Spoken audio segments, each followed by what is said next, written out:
d'être là. On avait déjà fait un atelier sur les questions trans l'année dernière, co-animé déjà par nous deux, donc Cassandre qui est co-animateur du livret LGBT de la France Insoumise, et moi-même, Gilles, qui je suis membre du livret aussi, et membre de l'espace opérationnel aussi, je m'occupe des outils numériques à l'AFI. Donc on avait déjà fait un atelier un peu généraliste sur les questions de transidentité et les enjeux politiques aussi, notamment par rapport au féminisme, des choses comme ça, où les gens pouvaient poser plein de questions, etc. Alors je ne sais pas si vous y étiez l'année dernière, non oui, non, vous aviez dit non. Et cette année, on s'était dit qu'on allait faire plus un atelier sur les questions vraiment des enjeux de droit, donc les questions juridiques et médicales, et donc les questions législatives aussi. Donc on va faire ça en deux parties. Cassandre va parler principalement des enjeux juridiques et moi principalement des enjeux médicaux. À la fin, vous pourrez bien entendu poser des questions, même en cours de route, étant donné qu'on n'est pas beaucoup, c'est pas forcément très gênant. Après, le but, c'est vraiment pas justement d'avoir, contrairement à l'année dernière, c'est pas d'avoir des questions plus générales sur la transidentité ou des choses comme ça. On peut peut-être justement plutôt garder ça pour la fin et vraiment se concentrer sur les aspects législatifs et médicaux. Voilà. J'aurais bien aimé qu'il y ait juste un point général, enfin, au moins une présentation, parce que moi je suis une béotienne complète sur le sujet, au moins sur les enjeux politiques. Les enjeux politiques sont surtout... Ce qui différencie le transgenre d'autres... Les enjeux politiques sont principalement justement des questions de droit et des questions d'accès aux soins. C'est pour ça que c'est justement les deux sujets qu'on va traiter. Après, s'il faut expliquer ce que c'est que la transidentité, en gros, hein, on vit dans une société où il y a de fait socialement reconnu aussi bien par l'État que par l'extrême majorité des gens deux genres qui sont hommes et femmes. Et la transidentité, c'est l'ensemble des personnes qui soit passent d'une catégorie à l'autre, soit s'extraient suffisamment de ces catégories dans leur vie quotidienne et dans leur pratique pour que on ne puisse pas considérer qu'elles sont ce qu'on appelle cisgenres, c'est-à-dire que leur genre au quotidien correspond à l'un de ces deux genres qui leur a été donné à la naissance. Quoi. Voilà, c'est un peu, je pense, je ne sais pas si cette définition nous convient aussi. Voilà. Donc, voilà. Et du coup, sur un aspect plus de vocabulaire, quand on parle d'homme transgenre, c'est une personne du coup, qui a été assignée femme à la naissance et qui est un homme. Et pareil pour femme transgenre, enfin, voilà, on se réfère toujours du genre de la personne et non pas de son genre assigné à la naissance. Du coup, voilà, je vais commencer par les enjeux juridiques. En termes de droit, on parle souvent de la question principale en fait, en termes de droit tourne beaucoup autour de l'état civil. Donc la question de pouvoir changer de genre à l'état civil, de pouvoir changer de prénom, d'être reconnu par l'État en tant que comme on est. Donc au quotidien, par exemple, le fait d'avoir une mention incorrecte de son genre sur la carte d'identité, concrètement, c'est une situation qui peut être dangereuse pour les personnes trans, puisque c'est un outing direct, donc ça révèle en fait quelque chose qui relève de l'intime à l'interlocuteur. Donc lorsqu'on doit présenter une carte d'identité qui ne correspond pas à notre apparence, par exemple, donc ça peut nous ouvrir à des potentielles violences de la part d'une personne qui du coup aurait un réflexe transphobe ou même simplement refuserait du coup de reconnaître notre genre. Des discriminations, par exemple d'accès au logement, d'accès à l'emploi, d'accès aux services bancaires, pour pouvoir retirer son courrier par exemple. Il y avait il y a 2 ans il me semble des associations trans qui avaient visibilisé le fait qu'elles ne pouvaient pas du coup retirer de colis à la poste parce qu'à cause du coup de cette mention incorrecte de genre, on refusait, on considérait qu'ils avaient usurpé, qu'ils avaient volé cette carte d'identité. Donc il y a ces discriminations du coup qui sont de la transphobie administrative et qui peuvent aller jusqu'au même au droit de circulation pour aller à l'étranger, pour rendre visite à sa famille, etc. Voilà, c'est une forme de situation en fait qui au regard du genre nous rend sans papier. Donc aujourd'hui en France, pour obtenir ce changement de papier, il y a deux choses. Donc, il y a donc l'état des lieux actuel, c'est la loi la plus récente, c'était la loi de modernisation de la justice du XXIe siècle, qui est entrée en vigueur en 2017. Elle avait été écrite pour se conformer à la décision de la Cour européenne des droits de l'homme, qui à l'époque avait condamné la France, parce que donc, à l'époque, donc avant cette loi, les tribunaux exigeaient du coup que la personne faisant la demande de changement d'état civil soit stérilisée. Donc la France avait été condamnée par la CEDH, et du coup cette loi de modernisation du XXIe siècle était censée du coup actualiser le droit pour donc suite à cette condamnation, donc faciliter le changement d'état civil en levant les conditions médicales. Donc le gouvernement avait promis du coup une démédicalisation totale. Et en plus de ça, cette loi a permis, sur le papier, on verra après, un changement de prénom en mairie sur simple déclaration. Donc on se présente devant un officier d'état civil et on demande un changement de prénom.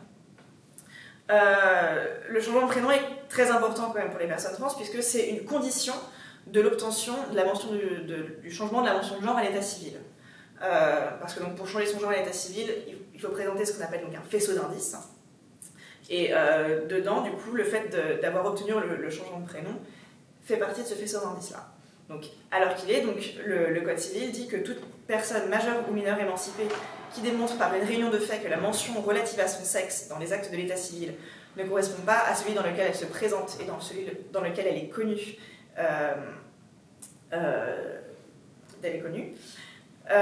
peut en obtenir la modification. Donc les principaux de ces faits dont la preuve peut être rapportée par tous. Donc ça peut être qu'elle se présente publiquement comme appartenant, la loi, comme appartenant au sexe revendiqué, qu'elle est connue sous le sexe revendiqué par son entourage familial, amical ou professionnel, et 3, qu'elle a obtenu un changement de prénom afin qu'il corresponde au sexe revendiqué. Donc encore une fois, c'est un faisceau d'indices. Ça peut être soit la réunion de plusieurs éléments de cette liste, soit d'un seul élément et d'un autre qui n'est pas compris dans cette liste, ou soit d'éléments qui ne sont tous pas compris dans cette liste. Donc ça, c'est ce qu'il faut présenter au juge pour obtenir un changement d'état civil.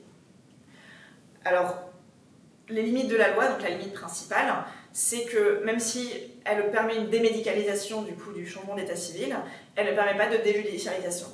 Donc, ça reste un juge qui décide à la place de la personne si on a le droit ou pas d'être reconnu aux yeux de l'État comme étant notre genre.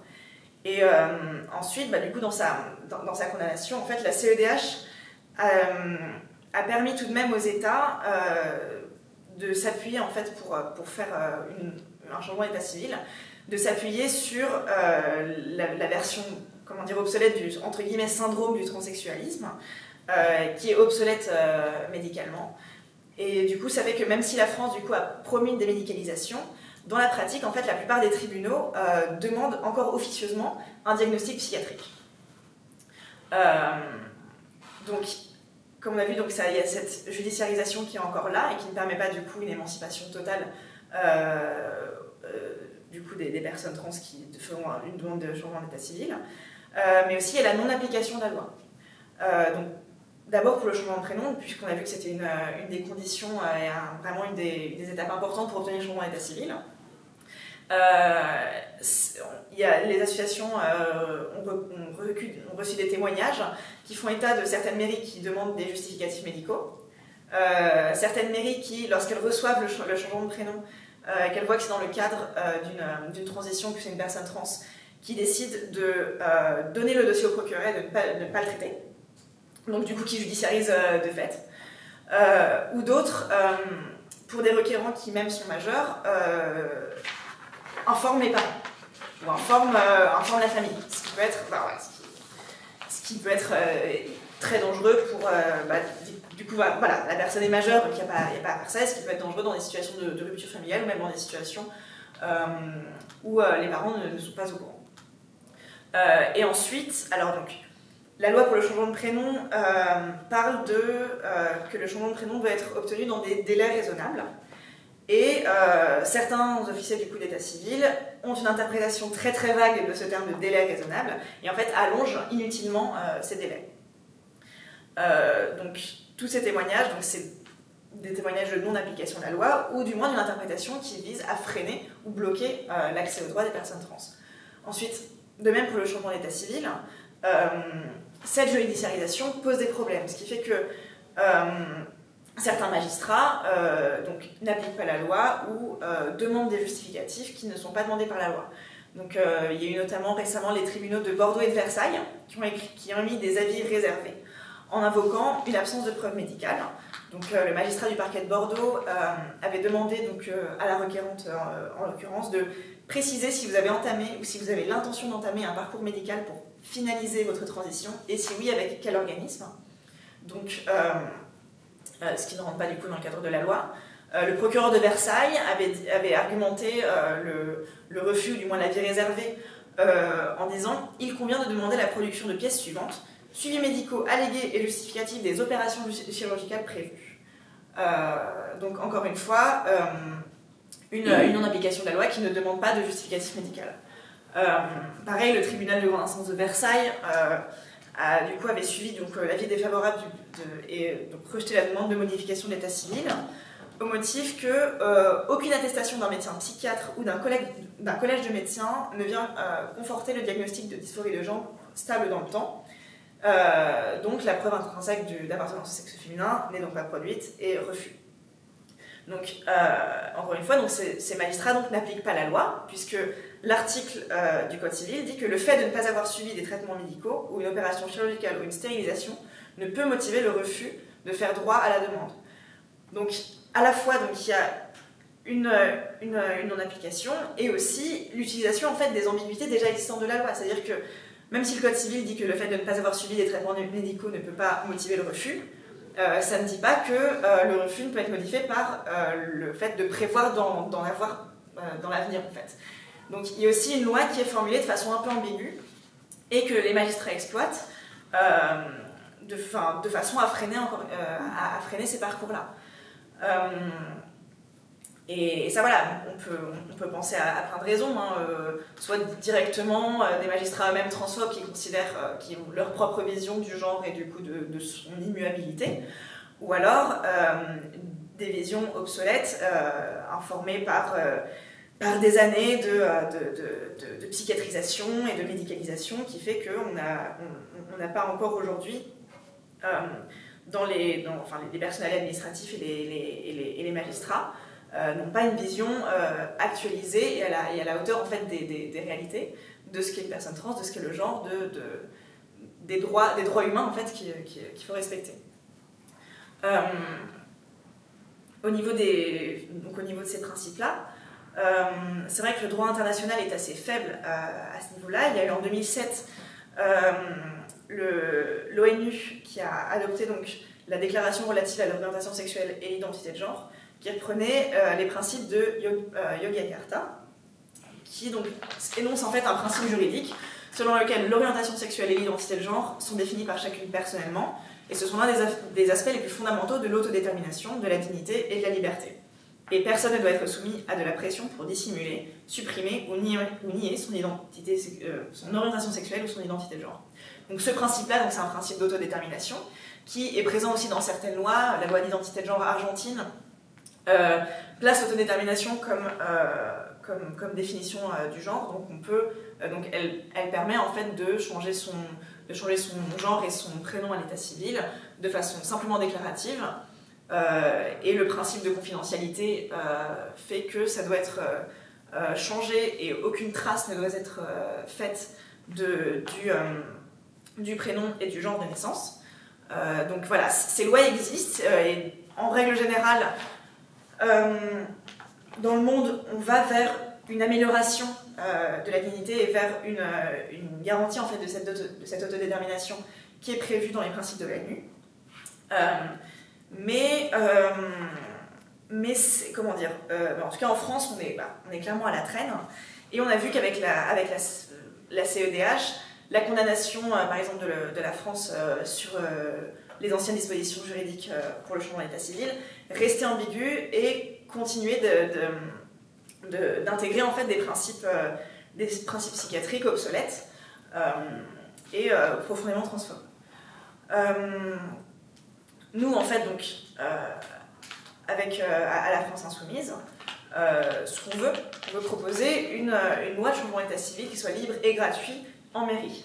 Mais évidemment, comme on a vu que les agents d'état civil ne sont pas nécessairement, soit ne sont pas nécessairement au courant de la loi, ça ne sont pas nécessairement formés, donc il faut que ça vienne aussi avec une formation volontaire, une formation active et volontaire des personnels d'état civil et un respect strict de la loi et un suivi aussi de cette application de la loi, parce qu'à l'heure actuelle, ce sont les associations qui, à partir de témoignages qu'elles reçoivent, peuvent faire état d'une non-application ou alors d'une interprétation de la loi qui ne va pas dans le sens de son esprit. Mais il n'y a pas la trace n'est pas vraiment faite au niveau de l'État. Donc il faut une loi qui permette donc à la fois ça, à la fois que ce changement d'état civil soit fait sans obstruction et qu'il soit fait aussi dans la confidentialité. Donc par exemple, comme on a vu avec la loi argentine, avec la transmission automatique de l'actualisation des papiers qui se fait de façon discrète avec aucune trace que ce soit sur l'acte de naissance ou de l'ancien prénom. Donc cette confidentialité est vraiment nécessaire parce que comme on a vu au tout début, c'est ce qui protège des violences qui peuvent survenir, de la routine, donc de la révélation du statut, de la transidentité de la personne. Donc cette confidentialité est nécessaire. Il faut qu'en fait que ce cadre de la loi permette une loi en fait émancipatrice, non pas ouvrir une catégorie de personnes pour... c'est pas une loi, on pense pas la loi en termes de cluster, il faut ouvrir à telle catégorie. En fait, c'est une loi qui doit ouvrir un cadre de possibilités qui permettent en fait l'émancipation de tout le monde et du coup l'émancipation des personnes trans. Quelle est l'utilité de l'indication du genre sur notamment les papiers d'identité? Pourquoi on ne se bat pas pour que cette indication-là soit supprimée et à la limite remplacée par apparence féminine, apparence masculine, apparence neutre, comme il y a brun, blond, yeux bleus, aux yeux noirs. Ah oui, en signe particulier. Oui, pourquoi oui, en signe particulier, oui, l'apparence, puisque...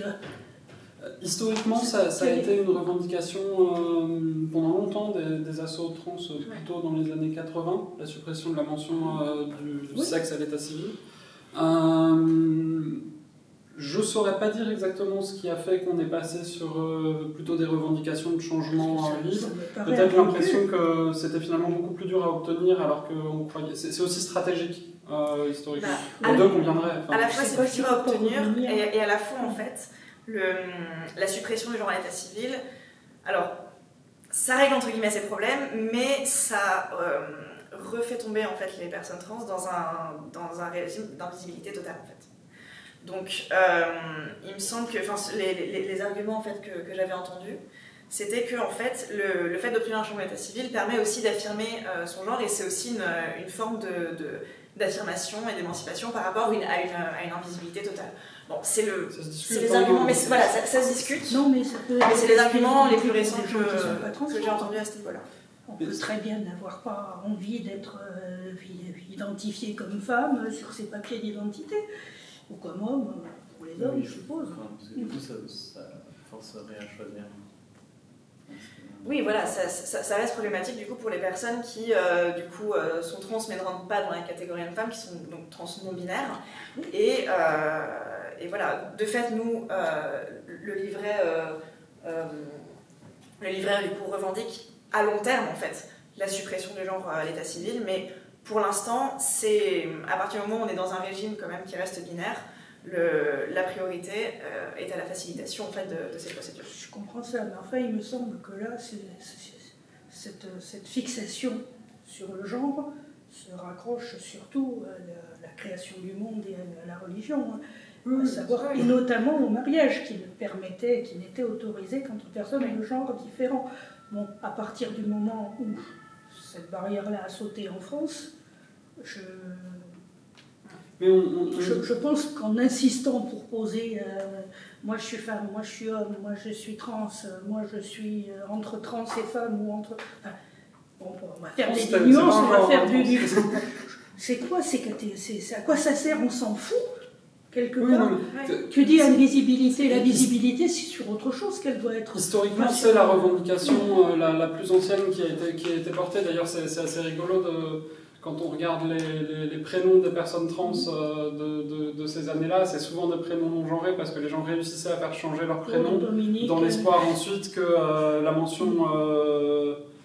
comme on n'avait pas le droit de changer son prénom pour un prénom de sexe opposé, ce qu'on a le droit de faire aujourd'hui, du coup on faisait changer son prénom pour un prénom neutre, en espérant qu'ensuite, quand on arriverait à obtenir politiquement la suppression de la mention du genre sur l'état civil, on aurait réglé la question, quoi.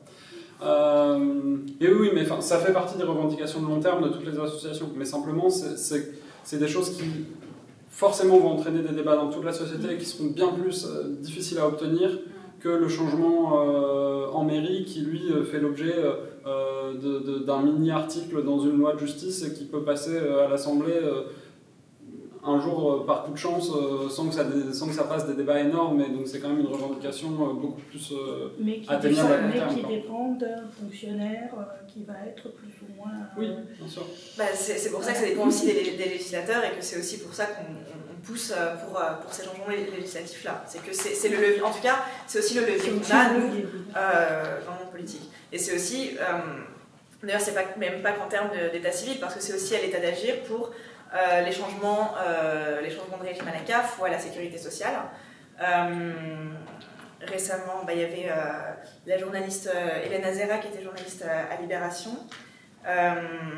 qui s'est vue refuser, je crois, la retraite, parce que du coup, elle avait son genre était changé à l'état civil, mais du coup, la Sécu n'a compté que les années déclarées comme femme.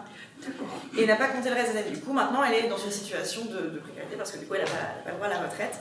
Donc, il y a aussi toutes ces questions-là où c'est aussi à l'état d'agir et à obliger les agences à faciliter ce changement-là. Voilà, je pense que sur les enjeux législatifs, on a fait le tour. Et du coup, maintenant, plus sur les questions médicales qui souvent sous-tendent en fait les avancées législatives. Du coup, c'est Gilles qui va vous en parler.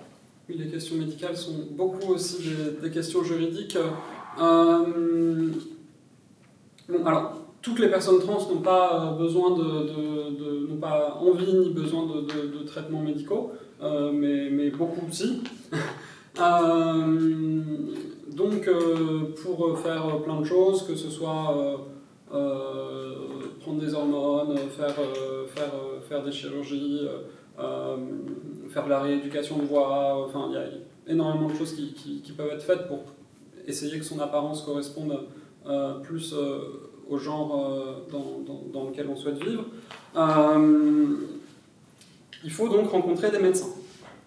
En France, vous vous doutez qu'il n'y a pas depuis très longtemps des médecins formés sur ces questions, donc c'est de toute façon quelque chose d'assez récent. Donc dans les années 80 en France, il y a des équipes hospitalières interdisciplinaires qui se sont auto-constituées dans plusieurs hôpitaux, historiquement plutôt à Lyon, donc au début des années 80, avec notamment dans ces équipes beaucoup de psychiatres, de psychanalystes qui, vous vous en doutez, ont pris la transidentité plutôt comme objet d'étude qui les passionnait d'un point de vue théorique, que toujours dans un but parfaitement altruiste d'aider les personnes trans à vivre mieux. Donc ça a donné naissance à ces équipes interdisciplinaires ont donné naissance à ce qui s'appelle aujourd'hui la SOFACT, Société française d'études et de prise en charge pendant longtemps du transsexualisme, aujourd'hui de la transidentité, qui est un terme considéré comme plus politiquement correct. Et donc cette SOFECT est de fait vivement critiquée depuis longtemps par de nombreuses associations de défense des droits des personnes trans, pour justement avoir des approches extrêmement psychiatrisantes, extrêmement archaïques, qui ne répondent pas aux besoins des patientes et des patients, voire les mettent en danger. Donc on a énormément de témoignages de la manière dont ça se passe. Pour vous donner un exemple, comme c'est des équipes hospitalières, c'est des protocoles de soins dans lesquels il faut rentrer pour accéder ensuite à différentes choses dans ces protocoles, que ce soit des opérations, des hormones, des choses comme ça. Et pour rentrer dans ces protocoles, il faut correspondre à un certain nombre de critères qui sont fixés par les médecins. Et ces critères, ils viennent de l'idée que se font les médecins de la transidentité, et ils n'ont pas du tout été co-construits avec les personnes trans. Typiquement, la caricature, c'est pas forcément le cas partout, mais la caricature de ce qui a pu se passer un peu de pire en termes d'entrée dans ces protocoles, c'est des personnes à qui on demande, avant même de leur donner accès à des quelconques soins, de vivre dans le genre dans lequel elles souhaitent vivre pendant des périodes pouvant aller jusqu'à 1 an, afin de prouver qu'elles sont certaines de leur choix, avant d'accéder à quoi que ce soit. Et donc vivre quand vous ne prenez pas du tout d'hormones comme femme, c'est-à-dire concrètement pour les médecins de la SOFECT, en mettant des jupes, en se maquillant, etc., alors que vous avez un corps extérieurement très masculin, c'est quelque chose de très dangereux au quotidien, parce qu'on subit des agressions transphobes dans la rue, etc.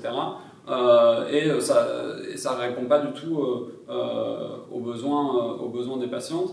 Et on a comme ça énormément de témoignages de médecins s'étonnant qu'une patiente ne vienne pas en consultation en jupe, faisant des remarques sur la féminité donc, ou la masculinité des personnes, et donc très normative sur voilà, on ne vous donne pas accès aux soins tant que vous ne correspondez pas à notre image de ce qu'est une personne trans, notre image de ce qu'est une femme trans, un homme trans, etc.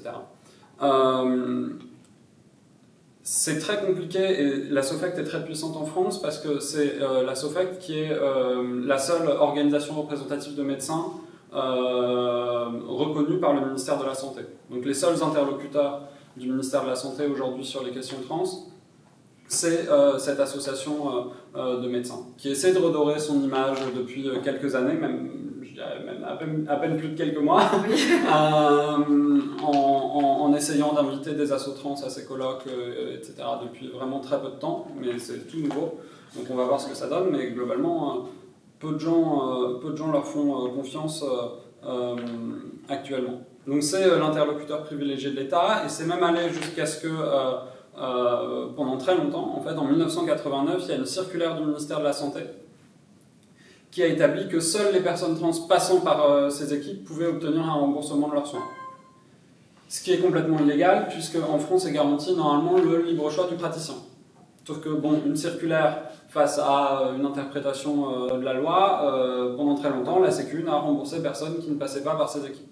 Il a fallu attendre 2004 pour qu'il y ait une cour de cassation qui déclare cette circulaire illégale, et qu'aujourd'hui les personnes trans puissent effectivement, si elles le souhaitent, aller voir des praticiens en libéral, en dehors de ces équipes hospitalières, donc des endocs des endocrinos qui peuvent prescrire des hormones, aller voir éventuellement même parmi les rares chirurgiens qui peuvent pratiquer en dehors de ces équipes, et malgré tout se faire rembourser leurs soins. C'est possible uniquement depuis 2004, et pendant du coup 15 ans, c'était complètement impossible. Donc en pratique, beaucoup de personnes trans voulant entamer un parcours médical passent par des spécialistes et font un peu leur choix parmi des spécialistes qui exercent en libéral et qui sont réputés dans le milieu pour être plutôt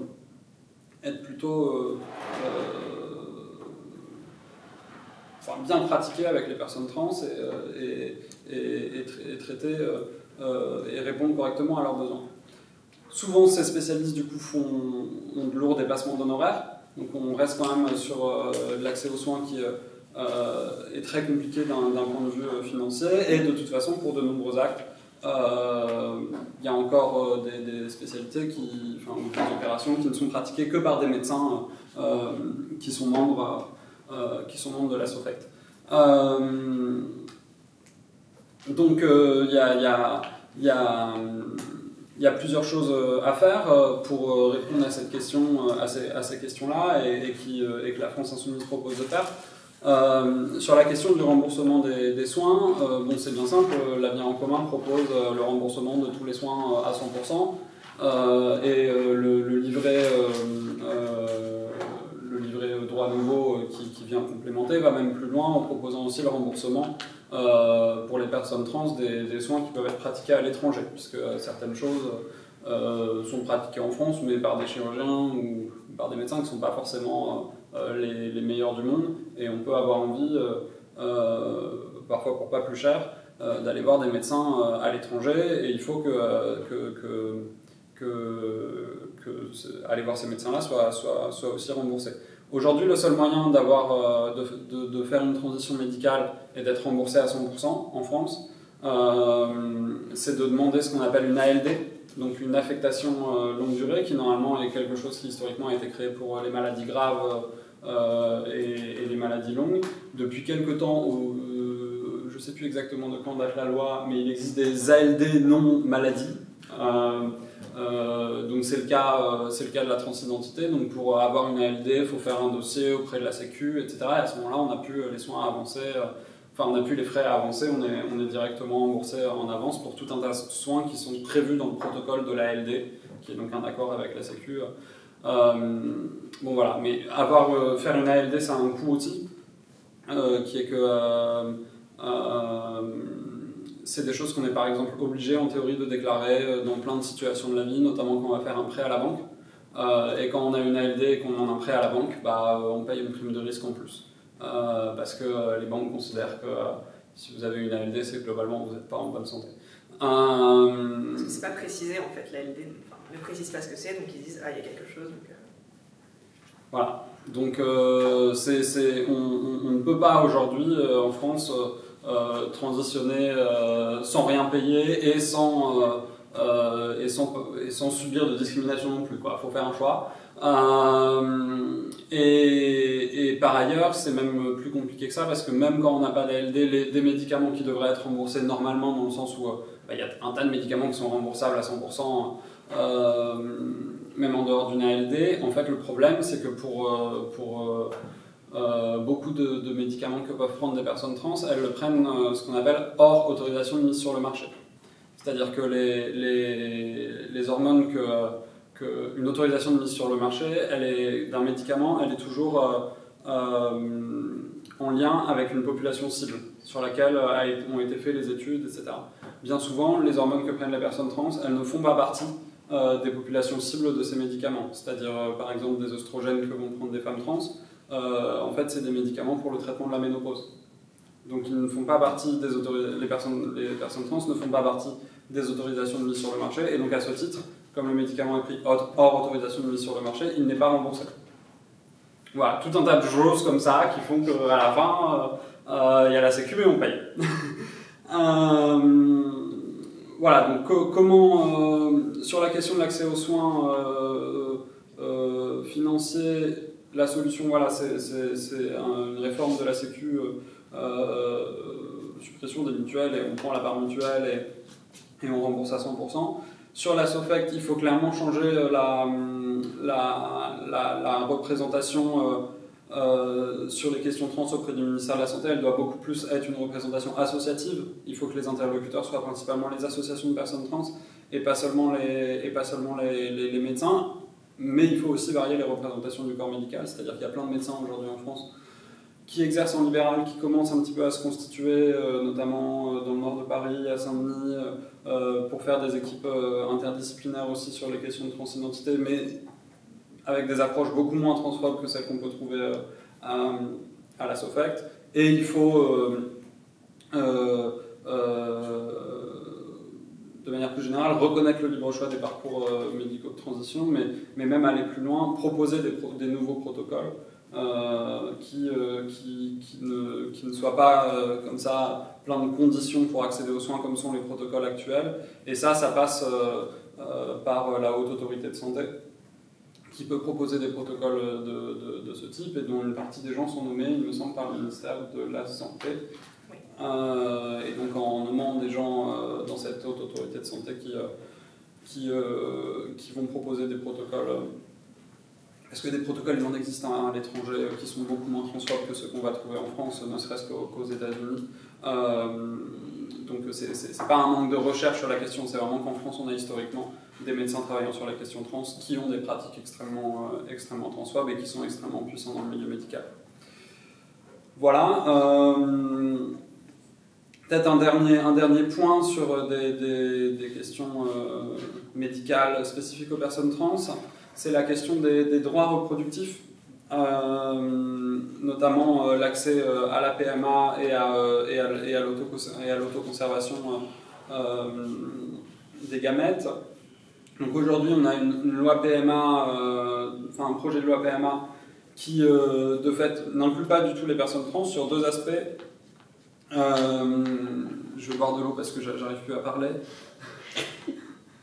Sur deux aspects, le premier c'est les hommes trans qui ont toujours un utérus et donc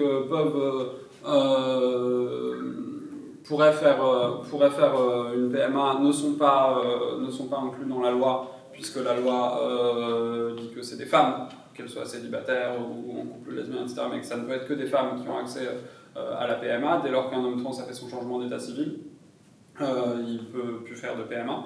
Donc il faudrait une PMA universelle. Toute personne qui peut accoucher devrait pouvoir avoir accès à une PMA, tout simplement. Et pour les femmes trans, à l'inverse, comme beaucoup de choses dans une transition de femmes trans peuvent rendre stérile, beaucoup de femmes trans font conserver leur sperme avant la transition. Chose qui déjà était impossible pendant très longtemps, puisque les sécos qui normalement doivent, les centres d'études et de conservation des ovocytes et des spermatozoïdes, donc il y en a un peu dans toutes les régions de France, normalement doivent conserver le sperme de toutes les personnes entamant un traitement médical qui peut les rendre stériles. Ça peut être y compris, bien entendu, un traitement de transition, et pendant très longtemps, les médecins faisaient leur propre interprétation de cette loi en disant que puisque c'était pas un traitement indispensable à la santé du patient, ça marchait pas et la loi ne s'appliquait pas. C'était une interprétation complètement farfelue en réalité, mais c'était l'interprétation majoritaire du corps médical, et depuis quelque temps, il y a quelques sécos en France qui acceptent de congeler le sperme des femmes trans en début de transition quand elles ont encore du sperme pour qu'elles puissent éventuellement l'utiliser un jour dans le cadre d'une PMA en couple lesbien où il y a une femme cis et une femme trans. Si le sperme de la femme trans a été conservé, il peut y avoir PMA. Bon, et la formulation de la loi PMA actuelle, elle n'est pas pensée contre les femmes trans, mais le texte est écrit de telle manière que une PMA entre deux femmes lesbiennes n'est envisagée qu'avec un donneur. On n'envisage pas que l'autre femme puisse avoir conservé du sperme à elle parce que c'était un homme avant. Et donc du coup, le cadre de la loi ne permet pas non plus, exclut aussi de ce fait des femmes trans qui voudraient utiliser leur sperme congelé dans le cadre d'une PMA. Voilà. Et ça, c'est un oubli, de même que pour les hommes trans, c'est un oubli. Mais il est beau. Mais ça nous fait réfléchir au fait qu'il est toujours mieux de rédiger des lois de manière universelle pour ne pas exclure des cas auxquels on n'a pas pensé que de rédiger des lois en listant les catégories qu'on cible. Voilà. Donc c'est à peu près tout sur les enjeux médicaux, l'accès aux soins et les droits reproductifs. Le pôle public du médicament. Oui, pardon. Oui, en plus du remboursement à 100%, une chose qui est dans l'avenir en commun aussi et c'est l'exemple parfait du truc universel qui en fait répond aux droits particuliers, c'est le pôle public du médicament. Beaucoup de problèmes que rencontrent les personnes trans aujourd'hui sont résolus par le pôle public du médicament, qui est une revendication de l'avenir en commun, parce que le pôle public du médicament permettrait d'imposer par exemple que les populations trans soient incluses dans les tests avant les autorisations de mise sur le marché, et permettrait de résoudre un autre problème très courant que rencontrent les personnes trans, qui sont les pénuries. Parce que quand il y a des pénuries, et il y en a de plus en plus, d'hormones, que ce soit des œstrogènes dont il y a régulièrement des pénuries de certaines de leurs formes, parce que les œstrogènes ça prend sous plein de formes, sous forme de patch, de gel, etc. Il y a régulièrement des pénuries de gel, que ce soit de la testostérone dont il y a régulièrement des pénuries aussi. Et ben à chaque fois, les labos font des recommandations comme quoi les personnes à qui on doit en fournir en urgence dans le cadre des pénuries, c'est une certaine liste de personnes dans lesquelles les personnes trans ne sont pas. Alors même que pour beaucoup de personnes trans, c'est une urgence vitale, et pas seulement du confort. Déjà parce que ne plus prendre d'hormones quand on en a besoin, psychologiquement ça peut être une urgence de santé mentale.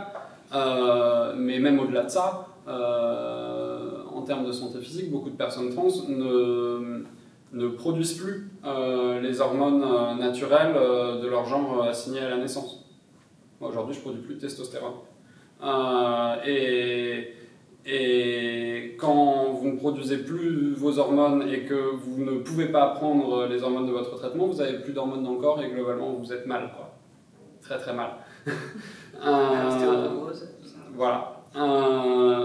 Donc ces pénuries irrégulières de médicaments sont aussi un problème pour les personnes trans, et le pôle public proposé dans l'avenir en commun y répond assez bien.